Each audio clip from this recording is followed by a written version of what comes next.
आमच्याकडे सध्या थंडी खूप वाढली आहे आणि थंडीसोबतच प्रत्येक घरोघरी सर्दी, ताप, खोकला असे पेशंट वाढत आहेत आणि त्यांची कोविड टेस्ट जर केली तर ती निगेटिव्ह येते. पण ही सर्व लक्षणे मात्र कोविडच्या ओमिक्रॉनशी मिळती-जुळती आहेत आणि हे 1-2 दिवसात कमी पण होऊन जाते. ताप आणि अंगदुखी लगेच कमी होते. पण जर खोकला राहिला तर हा खोकला 15 दिवस, 20 दिवस, काय 1-1 महिना कमी होत नाही आहे.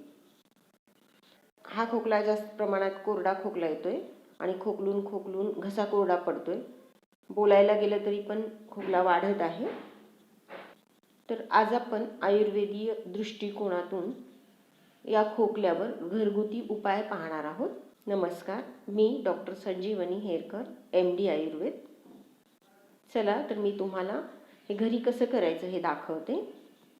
यासाठी आपल्याला खडीसाखर, पिंपळी, दालचिनी, विलायची याशिवाय एक नवीन घटक ज्याला वंशलोचन म्हणतात तो पण वापरायचा आहे. तर हे वंशलोचन, पिंपळी वगैरे बाकीचे सगळे घटक तुम्हाला आयुर्वेदिक दुकानामध्ये मिळतात. तर वंशलोचन म्हणजे काय, तर झाडापासून आपल्याला जसा डिंक मिळतो तसा बांबूच्या कांड्यामधून हा वंशलोचन निघत असतो. यालाच तबशीर किंवा बांबू सिलिका असं पण म्हणतात.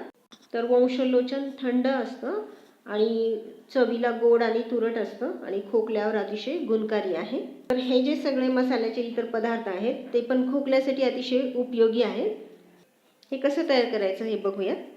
तर याचं प्रमाण घेताना एका पदार्थाच्या दुप्पट दुसरं पदार्थ घ्यायचे. म्हणजे दालचिनी जर समजा आपण अर्धा तोळे घेतली तर विलायची 1 तोळा घ्यायची, पिंपळी 2 तोळे घ्यायची म्हणजे अंदाजे अर्धा छटा, वंशलोचन 4 तोळे म्हणजे 1 छटा आणि खडीसाखर 8 तोळे म्हणजे अंदाजे 2 छटा घ्यायचे. हे सगळं व्यवस्थित स्वच्छ करून मिक्सरमधून बारीक करून घ्यायचं आणि बारीक चाळणीने चाळून हवाबंद डब्यामध्ये ते एअरटाईट ठेवा. आणि याची एक्सपायरी डेट 6 महिने ते 1 वर्षापर्यंत हे चांगलं टिकतं. आता हे कसं आणि किती घ्यायचं, तर लहान मुलांना मधामधनं हे 2-3 वेळा दिवसातून चाटवायचं आहे आणि मोठ्यांनी मात्र चहाचा पाव चमचा मधासोबतच 3 वेळा घ्यायचा आहे आणि अर्धा तास हे चूर्ण घेतल्यानंतर काही पण खायचं नाही.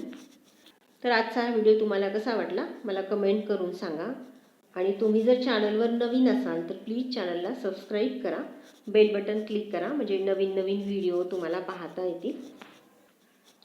बऱ्याच जणांना सीझन चेंज झाला की सर्दी खोकला होतो, तर त्याच्यावर सुद्धा हे अतिशय गुणकारी आहे.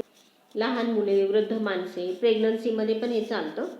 तर तुम्ही हे घरी करून ठेवलात तर वर्षभर हे तुम्हाला सगळ्यांना कामाला येईल. तर तुम्ही नक्की हे करा आणि त्याचा वापर करून तुमचा खोकला कमी झाला का नाही हे मला नक्की सांगा.